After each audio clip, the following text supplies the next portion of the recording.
কিন্তু কুকুর তো চিৎকার করে আজানের সময়। কুকুর আজানের সময় ডাকে, আর কারণ আছে,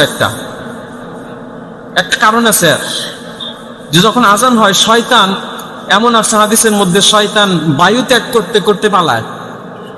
আজানের আওয়াজটা, আল্লাহু আকবারের আওয়াজটা শয়তান সহ্য করতে পারে না, এই জন্য পলায়। আমরা তো দেখতে পারি না, কিন্তু কুকুরকে আল্লাহ এমন শক্তি দিয়েছে, কুকুর কবরের আজাব দেখতে পারে। কবরের মধ্যে আজাব হয়, ওই আওয়াজটা কুকুর শুনতে পারে। কোনো জিন রাস্তা দিয়ে যাবে, কুকুর ওটা দেখতে পারে। তো যখন আজান হয়, শয়তান যখন দৌড়িয়ে কুকুরের সামনে দিয়ে পালায়, তখন কুকুর চিৎকার করে। অতএব কুকুরের প্রতি সহানুভূতি দেখাবেন, কুকুরকে খাইতে দেবেন।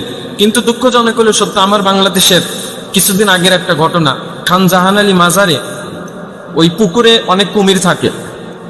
তো কিছু মানুষ একটা কুকুরকে ওই পুকুরের মধ্যে নামায়া দিছে, নামায়া দিয়া পাটা বেঁধে ওই জায়গায় রেখে দিছে, যেন কুমিরটা সহজে খাইতে পারে।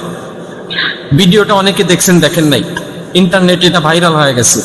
যখন তাকে বেঁধে ওই জায়গায় রেখে দিচ্ছিল, আর পাশের থেকে কুমির আসতেছে, এটা দেখে কুকুর মায়ার নজরে ওই মানুষদের দিকে তাকাইতেছিল, শুধু তাকাইতেছিল যে আমাকে বাঁচাও। কুকুর বুঝি চিৎকার করে বলতেছিল যে আমাকে বাঁচাও। কিন্তু মানুষগুলো কি করছে জানেন? মোবাইল দিয়ে ভিডিও করা শুরু করছে। চাইলে কুকুরটাকে বাঁচাইতে পারতো, কিন্তু কেউ বাঁচায় নাই, মোবাইল দিয়ে ভিডিও করা শুরু করছে। এটা তো মুসলমানের আচরণ হতে পারে না। এক ব্যভিচারী নারী জেনা করত, সারা জীবন জেনা করেছে, তেমন কোনো আমল নাই যে আমল দ্বারা জান্নাতে যাইতে পারে।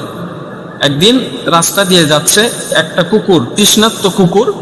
ওই কুকুরকে তৃষ্ণার্ত অবস্থায় দেখে বড্ড মায়া লাগছে। পাশেই ছিল কূপ, কি দিয়ে পানি তুলবে, কিচ্ছু নাই। তো কষ্ট করে নিজের পায়ের মোজা খসিয়ে পানির মধ্যে চুবায়া দিছে। যতটুকু পানি উঠে আসছে, ওই মোজাটা চিপে ওই 1-2 ফোঁটা যাই পানি থাক, ওই পানি কুকুরকে খাওয়াইয়া দিছে।